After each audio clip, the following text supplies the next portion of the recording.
Hello friends, कैसे हैं आप सब। आज की इस वीडियो में हम बात करने वाले हैं Miss World 1994 Padma Shri award winner Aishwarya Rai Bachchan ji के बर्थ चार्ट के ऊपर, जिनकी खूबसूरती की, जिनके टैलेंट की पूरी दुनिया दीवानी है। आज हम जानेंगे उनकी कुंडली में ऐसे क्या योग हैं जो वो इतनी फेमस बॉलीवुड एक्ट्रेस हैं, किस योग ने उनको इतनी बड़ी खूबसूरती दी और किन योगों ने उनको इतनी बड़ी कामयाबी दी। तो पूरी वीडियो ध्यान से देखिएगा। जब भी हमें किसी बर्थ चार्ट को देखना होता है तो सबसे पहले हमें देखना होता है कि उस चार्ट में क्या योग हैं, ये किस तरह की पर्सनालिटी है, किस तरह का इसकी लाइफ में अचीवमेंट्स होगा, और उसके बाद देखना होता है कि ये इवेंट्स, ये घटनाएं, ये अचीवमेंट्स कब होंगे। इसी प्रोसेस से हम इनका चार्ट आज देखेंगे और हम ये नाड़ी पद्धति के हिसाब से देखेंगे। रूल्स मैंने नाड़ी एस्ट्रोलॉजी के आपको प्रीवियस वीडियोस में बहुत बताए हैं, आप वो वीडियोस देखेंगे तो आपको बहुत ज्यादा क्लियरली हो जाएगा। फिर भी मैं यहां पर शॉर्ट में आपको रूल्स बताता हुआ चलूंगा। सबसे पहले हम देखेंगे क्या योग है जिस योग ने इनको इतना खूबसूरत बनाया कि ये मिस वर्ल्ड बनी। किस योग ने इनको इतना टैलेंट दिया। नाड़ी ज्योतिष में जब हम किसी फीमेल चार्ट को देखते हैं तो जीव कारक ग्रह शुक्र होता है और शुक्र के ऊपर आने वाले प्रभाव भी हमें बताते हैं कि इस लेडी का बॉडी स्ट्रक्चर क्या होगा, किस तरह का इसका स्वभाव होगा, कैसी ये दिखती होगी। आप देखिएगा यहां पर जीव कारक शुक्र धनु राशि में बैठा है और शुक्र के ऊपर अब आप देखिएगा किस तरह के प्रभाव है। शुक्र के ऊपर प्रभाव है राहु का और चंद्र का, और राहु और चंद्र क्या शो करते हैं। मैंने एक वीडियो आपके साथ शेयर की थी राहु, चंद्र और शुक्र की, जिसमें मैंने आपको बताया था कि ये अप्सरा योग है और ऐसी लेडीज बहुत ही ज्यादा खूबसूरत होती हैं, एक्सट्रीमली ब्यूटीफुल होती हैं। आप किसी भी बॉलीवुड एक्ट्रेस का, हॉलीवुड एक्ट्रेस का और अपने आसपास की किसी भी ऐसी लेडी का अगर चार्ट देखेंगे जो एक्सट्रीमली ब्यूटीफुल हो, जो लोगों को दूर से ही सम्मोहित कर सकती हो, तो उसके चार्ट में कहीं ना कहीं आपको शुक्र के ऊपर राहु और चंद्र का प्रभाव मिलेगा ही मिलेगा। और जब ये योग शुक्र की राशियों में बनता है तब वहां पर अपना प्रभाव बहुत ज्यादा दिखाता है, क्योंकि शुक्र की राशि में राहु भी बहुत कंफर्ट फील करता है, क्योंकि शुक्र की राशि उसके लिए फ्रेंडली साइन है और शुक्र अपनी राशि में बहुत ज्यादा स्ट्रांग फील करता है क्योंकि वो उसका अपना घर है। और चंद्र की एक खासियत है, चंद्र जब भी शुक्र के साथ संबंध बनाता है शुक्र को ब्यूटी देता है और शुक्र की इस ब्यूटी को राहु यहां पर निखार देता है। इस वजह से ये लेडी एक्सट्रीमली ब्यूटीफुल है। आप देखेंगे इनकी आंखों की दुनिया दीवानी है, स्पेशल आइकॉनिक आईज है इनकी। रीजन क्या है? नाड़ी ज्योतिष में चंद्र को आंखों का कारक भी माना गया है और जब चंद्र पर राहु का प्रभाव आता है, क्योंकि मैंने हमेशा आपसे कहा है कि राहु एक्सपेंड करता है और जब भी शुक्र के साथ हो तो ब्यूटी को एक्सपेंड करता ही करता है। तो जब भी चंद्र के ऊपर राहु का प्रभाव होगा और वो अगर पॉजिटिव प्रभाव हुआ, मैं नेगेटिव प्रभाव की बात नहीं कर रहा, यहां पर चंद्र और शुक्र के ऊपर राहु पॉजिटिव इफेक्ट दे रहा है। क्यों? पहले एक तो गुरु की राशि में है। गुरु की राशि में विद्वान लोग कहते हैं कि राहु नीच हो जाता है, मगर गुरु की राशि में राहु नीच नहीं होता, राहु की क्वालिटी होती है। गुरु की राशि में वो करता क्या है? राहु पाप ग्रह माना गया है, उसकी जो क्वालिटीज हैं वो छलने की है, मगर जब वो गुरु की राशि में बैठता है तो गुरु के सत प्रभाव में आकर वो अपना वो गुण खो देता है, जिस वजह से मान लिया जाता है कि यहां पर राहु अपना पूरा प्रभाव उस तरह का नेगेटिव इफेक्ट देने में सक्षम नहीं है और यहां पर उसको नीच मान लिया जाता है। केवल इतना सा मतलब आता है, जबकि राहु धनु राशि में पॉजिटिव रिजल्ट देते हुए पाया जाता है। तो यहां पर चंद्र के साथ युति कर वो आंखों की खूबसूरती भी बढ़ा रहा है। अब बात आती है कि ये एक्ट्रेस क्यों है, किस योग ने इनको एक्ट्रेस बनाया। मैंने एक योग आपके साथ एक दो वीडियो में शेयर किया था जिसमें मैंने आर्टिस्ट योग आपको बताया था। उसमें मैंने आपको बताया था कि जब भी सूर्य, बुध, शुक्र और चंद्र लगातार भाव में हो या युति में हो तो ऐसा व्यक्ति आपको आर्टिस्ट मिलेगा, चाहे वो मेल हो या फीमेल हो, उसके अंदर कहीं ना कहीं आर्टिस्ट टैलेंट होगा। और अगर इस योग का संबंध शनि से बनता है तो डेफिनेटली ऐसा व्यक्ति अपनी आर्ट को एज ए प्रोफेशन यूज करेगा। अब आप देखिएगा इस चार्ट में सूर्य, बुध, शुक्र और चंद्र, ये चारों ग्रह लगातार भाव में बैठे हैं। और मैंने आपसे ये भी कहा था जब फीमेल चार्ट में इस योग में राहु का प्रभाव आता है तो ऐसी लेडीज डेफिनेटली बहुत ज्यादा अच्छी आर्टिस्ट होती हैं। अब आप देखिएगा इस योग पर शनि का पूरा पूरा प्रभाव है। शनि आपका कर्म कारक ग्रह है। शनि वो ग्रह है जिससे हम नाड़ी ज्योतिष में किसी भी व्यक्ति का प्रोफेशन जज करते हैं, और जब आर्टिस्ट योग का प्रभाव शनि के ऊपर आएगा तो ऐसे व्यक्ति का प्रोफेशन आर्ट से रिलेटेड होगा ही होगा। आप देखिएगा शनि यहां पर बुध की राशि में बैठा है, नवम भाव में बैठा है। नवम भाव में शनि बैठकर इस पूरे योग को देख रहा है, जो योग अप्सरा योग बना रहा है। और शनि यहां वक्री भी है, वक्री होकर वो बुध से भी कनेक्शन कर रहा है, सूर्य से भी कनेक्शन कर रहा है। इस वजह से ये लेडी एक प्रोफेशनल आर्टिस्ट है। बात आती है क्या योग है इस चार्ट में कि ये लेडी इतनी ज्यादा फेमस हुई। बहुत सारे आर्टिस्ट आते हैं जाते हैं, एक से एक खूबसूरत लड़कियां इस दुनिया में है, मगर सभी इतनी ज्यादा फेमस नहीं होते। उसका रीजन क्या है, ये भी एक जानने योग्य बात है। अब आप देखिएगा नाड़ी ज्योतिष के बहुत ईजी सूत्र मैंने आपको बताया था कि जब भी किसी चार्ट में शनि और गुरु का संबंध हो, फेमस होने के लिए शनि और गुरु का संबंध होना चाहिए। शनि के ऊपर सूर्य चंद्र का प्रभाव होना चाहिए। तो ऐसे में कोई भी व्यक्ति फेमस होता है। और फीमेल चार्ट में शुक्र के ऊपर राहु का इफेक्ट भी बहुत ज्यादा मायने रखता है, क्योंकि फीमेल चार्ट में जब शुक्र के ऊपर राहु का प्रभाव आता है तो ऐसे में लेडी के अंदर स्ट्रेंथ काफी बढ़ जाती है। अब आप देखिएगा इस चार्ट में किस तरह से योग बन रहे हैं। आप देखिएगा शनि यहां वक्री है, वक्री होकर शनि वृषभ राशि में अपना प्रभाव देता है। और मैंने आपको जो वक्री ग्रह समझा रहा था तो मैंने आपको बताया था कि नाड़ी ज्योतिष में कोई भी वक्री ग्रह 50% तक अपने पिछले भाव में माना जाता है। तो शनि को इसलिए मैंने यहाँ पर वृषभ राशि में लिखा। और जैसा कि नाड़ी ज्योतिष के सूत्र हैं कि एक दूसरे से त्रिकोण में जब कोई ग्रह बैठते हैं तो वे युति की तरह माने जाते हैं। तो यहां पर योग बना शनि और गुरु का त्रिकोण संबंध। पहला योग ये बना कर्म धर्म योग, इसको कहा गया है। इस योग की बहुत ही डिटेल में व्याख्या मैंने अपने चैनल पे की है, आप वो वीडियो देख सकते हैं। पहला ये योग बना। दूसरा योग आप देखिएगा शनि के ऊपर मैंने आपको बताया था कि सूर्य और चंद्र का प्रभाव होना चाहिए। जब तक सूर्य और चंद्र का प्रभाव शनि के ऊपर नहीं है तब तक कोई भी पर्सन अपने प्रोफेशन में बहुत ज्यादा चमक ही नहीं सकता। तो अब आप देखिएगा शनि के ऊपर सूर्य का प्रभाव त्रिकोण से है और चंद्र का प्रभाव सप्तम दृष्टि से है। तो ये प्रभाव आने से ये अपने प्रोफेशन में चमकती हैं। अब एक और स्पेशल प्रभाव मैं आपको बताता हूं। मैंने एक वीडियो आपके साथ शेयर की थी जिसमें मैंने आपको सूर्य और केतु का संबंध बताया था। मैंने आपसे कहा था कि ये ध्वज योग होता है। अब आप देखिएगा सूर्य के त्रिकोण में यहां पर केतु है। जब सूर्य के त्रिकोण में केतु आया, और केतु वो भी आया है नवम भाव से, तो नवम भाव से यानी कि मंदिर पर लगी हुई पताका, यानी कि एक ऐसी पताका, एक ऐसा झंडा जो आपको स्टेटस देना चाहता है। तो सूर्य के ऊपर केतु का ये प्रभाव, सूर्य के ऊपर केतु का ये प्रभाव प्रसिद्धि दे रहा है, हाइट दे रहा है। और ये योग बन रहा है शनि के साथ, यानी कि प्रोफेशन में हाइट, प्रोफेशनल हाइट दे रहा है। तो आप देखिएगा सूर्य केतु का प्रभाव शनि के ऊपर आया, यानी प्रोफेशन में आपको हाइट मिल रही है। तो इस वजह से ये लेडी इतनी बड़ी स्टार बनी। एक चीज, एक सवाल हमेशा लोग अक्सर श्री ऐश्वर्या राय जी के चार्ट पर पूछते हैं, इनकी कुंडली में लग्न में सूर्य नीच का होकर बैठा है, तो इस का क्या प्रभाव हुआ? क्या सूर्य ने नीच होकर किसी तरह की रुकावट नहीं दी?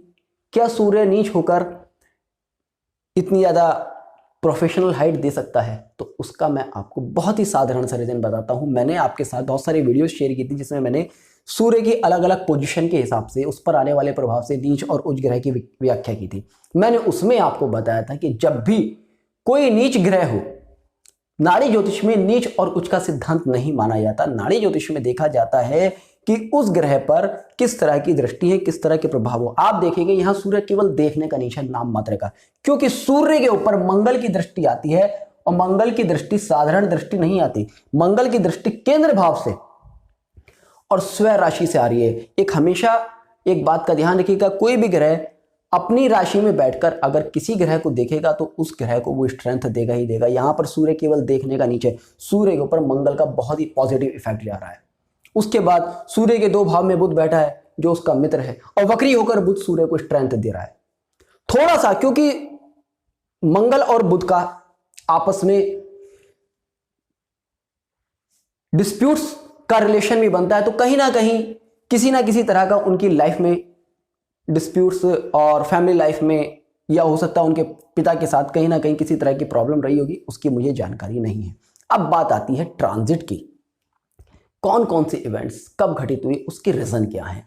आप देखिएगा ऐश्वर्या राय 1994 में मिस वर्ल्ड बनी, और नाड़ी का बहुत सरल सूत्र है, मैं पहले आपको सूत्र बताता हूं। नाड़ी का बहुत सरल सूत्र है, जब भी शनि और गुरु ट्रांजिट में एक दूसरे से संबंध बनाते हैं तब कोई व्यक्ति प्रोफेशनल हाइट प्राप्त करता है, कहीं ना कहीं वो सक्सेस प्राप्त करता है।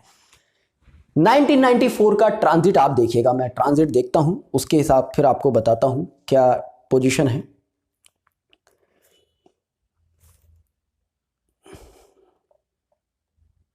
नाइनटीन 1994 में ट्रांजिट में शनि यहां कुंभ राशि से गोचर कर रहे थे और गुरु यहां वृश्चिक राशि से गोचर कर रहे थे, और राहु केतु का अगर ट्रांजिट देखें तो वो ये ट्रांजिट था। अब आप देखिएगा, क्योंकि नाड़ी ज्योतिष में किसी दशा अंतर दशा को नहीं लिया था, हम केवल ट्रांजिट से देखते हैं और प्लैनेट का जो मूवमेंट है उससे देखते हैं। अब आप देखिएगा यहां पर, जैसा मैंने आपको बताया कि गोचर का गुरु जब भी नेटल शनि को, जन्मकालीन शनि को पावर देगा, और जन्मकालीन शनि जब भी नेटल के, गोचर का शनि जब भी नेटल के अच्छे प्लैनेट से युति संबंध करेगा, तब किसी व्यक्ति को प्रोफेशनल हाइट मिलेगी या उसके जीवन में कहीं ना कहीं तरक्की होगी। अब आप देखिएगा गोचर का गुरु यहां वृश्चिक राशि में आया, और वृश्चिक राशि में आकर उसने यहां वक्री शनि को देखा। शनि क्या है? आपका प्रोफेशन। तो यानी कि गुरु जो कि ब्लेसिंग्स है, उसने आपके प्रोफेशन को हाइट देने की कोशिश करी, आपको तरक्की दी। अब बात आती है केवल गुरु के देखने से कुछ नहीं होता, आपका जो शनि है, जो आपका प्रोफेशन है, उसको भी ट्रांजिट में हाइट, वो लाइमलाइट मिलनी चाहिए। आप देखिएगा ट्रांजिट में शनि आता है कुंभ राशि में, और जब ट्रांजिट में शनि कुंभ राशि में आता है तो उसका संबंध किन ग्रहों से बनता है? उसका संबंध बनता है सूर्य से, क्योंकि सूर्य उसके त्रिकोण में बैठा है। ट्रांजिट में शनि आया कुंभ राशि में, कुंभ राशि के त्रिकोण में आप देख लीजिएगा सूर्य बैठा है, सूर्य के त्रिकोण में बैठा है केतु, जो कि ध्वज योग बना रहा है। और मैंने आपको बताया था कि जब जब ध्वज योग बनता है किसी नेटिव के चार्ट में और उस पर गुरु और शनि का गोचर होगा, तब ये योग उस व्यक्ति को प्रोफेशनल हाइट देगा ही देगा, अचानक से चमक आ जाएगी उसके जीवन में। तो इस योग ने, इस गोचर ने इनको बनाया मिस वर्ल्ड। अगला आता है इनकी मैरिड लाइफ के बारे में। इनकी शादी हुई अप्रैल 2007 में। शादी के लिए भी बहुत सरल सूत्र मैंने आपको दिया था कि जब भी गुरु का संबंध मंगल से गोचर में बनेगा, सबसे पहले तो हमें टाइमिंग निकालनी होती है।